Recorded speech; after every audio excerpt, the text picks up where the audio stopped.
తిరువెంబావైలో పాసురము 14.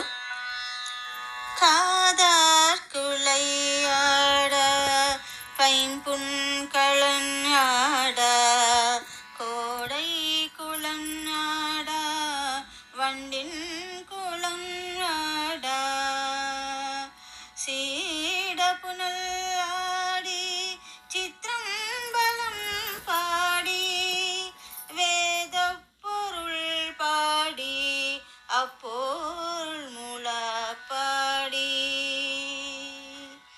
ஜோதி திறம் பாடி சூழகுன்றை தார் பாடி ஆதித்திரம் பாடி அந்தம்மா பாடி வேதித்து நம்மளர்த்து எடுத்த பைவளை தன் பாதம் திறம் பாடி ஆடோ ஏலோ ரெம்பாவாய்.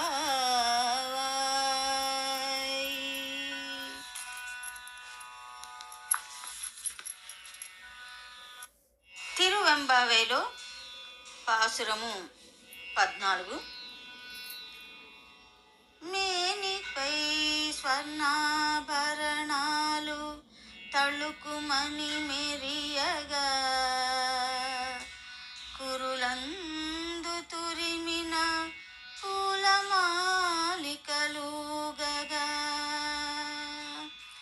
ఆ పుష్పాల చేరి భ్రమరాలు నర్తించగా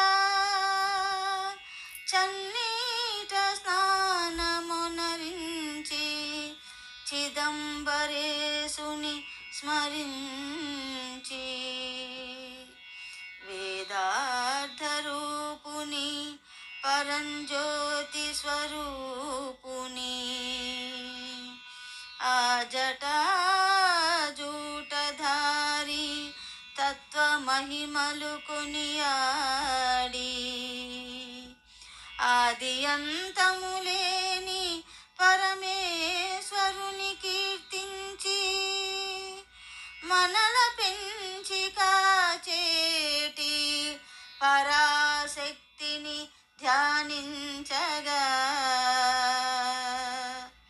మేలుకో చెలి ఆలోచించుకో.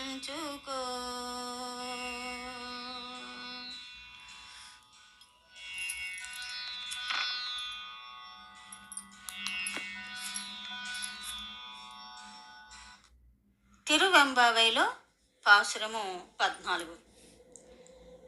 పవిత్రమైనటువంటి ధనుర్మాసంలో శైవ క్షేత్రాలలో శివాలయాల్లో ఆ శివుని ఆరాధించి తరించడానికి 8 మంది కన్యలు తెల్లవారుజామునే లేచి ఒకరినొకరు మేలుకొలుపుకుంటూ ఆ శివలీలలు శివ మహిమలు వాళ్ళు ముచ్చటించుకుంటూ స్నానం ఆచరించడానికి ఒక చక్కటి తటాకాన్ని చేరుకున్నారు.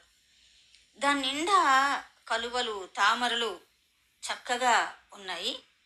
కొంగల గుంపులు అక్కడ ఎగురుతూ వచ్చాయి. చాలామంది తమ యొక్క దేహ మాలిన్యాన్ని పోగొట్టుకోవడానికి ఆ తటాకంలో స్నానం ఆచరించడానికి వచ్చి ఉన్నారని ఇలా మనం చెప్పుకుని ఉన్నాం కదా. ఇప్పుడు ఈ 8 మంది కన్యలు ఆ తటాకంలో మునిగి స్నానం చేయడానికి వాడు సంసిద్ధులయ్యారు. వారు స్నానం చేస్తున్నప్పుడు వారి శరీరంపై వారు ధరించినటువంటి ఆభరణాలన్నీ కూడా సువర్ణ ఆభరణాలన్నీ కూడా తళతళ మెరుస్తున్నాయి. అంతేకాదు అవి చిన్నగా సవ్వడి చేస్తూ వచ్చాయి. ముఖ్యంగా వాళ్ళ చెవులకు ధరించినటువంటి ఆ చెవి కమ్మలు మెడలో హారాలన్నీ కూడా మృదు మధురంగా అవి చిన్నగా శబ్దం చేస్తూ వచ్చాయి. స్నానం చేస్తూ ఉన్నప్పుడు వారి యొక్క సిగలో అంటే వాళ్ళ యొక్క కురులలో ధరించినటువంటి ఆ సుగంధభరితమైనటువంటి పుష్పాల చేత ఆకర్షించబడి భ్రమరాల గుంపులు ఆ పుష్పమాలికల చుట్టూ అవి నర్తిస్తున్నాయా అన్నట్టుగా రోద చేస్తూ వచ్చాయి, ఝుంకారం చేస్తూ వచ్చాయి. అలా వారందరూ చక్కగా స్నానం చేస్తూ ఇలా వాళ్ళలో వాళ్ళు చెప్పుకుంటున్నారు. ఈ చల్లటి నీటిలో చక్కగా మనం స్నానం చేసిన తర్వాత ఆ పరమేశ్వరుడు ఆద్యంతరహితుడు అయినటువంటి పరంజ్యోతి అయినటువంటి ఆ చిదంబరనాథుని, ఆ పరమేశ్వరుని మనం దర్శించుకుందాం. ఆయన వేదార్థ స్వరూపుడు, ఆ జటాజూటధారిని స్తుతించుకుందాం. ఆయన తత్వాన్ని, ఆయన యొక్క మహిమలను మనం స్మరించుకుంటూ ఆనందం పొందుదాం. అలాగే ఆ పరమేశ్వరుని యొక్క అర్ధాంగి, ఆ శివశక్తి స్వరూపిణి మన తల్లి, ఆ జగన్మాత. ఆమె మనల్ని పెంచి పోషించి రక్షించేటువంటి చల్లని కరుణామూర్తి కదా. ఆ పరాశక్తిని కూడా మనసులో మనం దర్శించుకుందాం, ఆ తల్లిని కూడా ఆరాధించుకుందాం.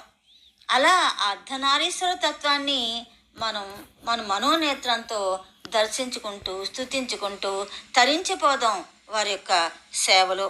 కాబట్టి త్వరగా అందరూ స్నానాలు ముగించండి అని, ఎవరైతే ఇంకా లేవలేదో ఆ చెల్లులను కూడా త్వరగా లేచిరా, నువ్వు ఆలోచించుకో, ఆ భగవంతుడి యొక్క ఆ స్మరణ అనేటువంటి మనని ఎలా తరింప చేస్తుందో తెలుసుకో అని చెప్పి వాళ్ళు ఈ పాసురం ద్వారా మనందరికీ తెలియచేయడం జరిగింది.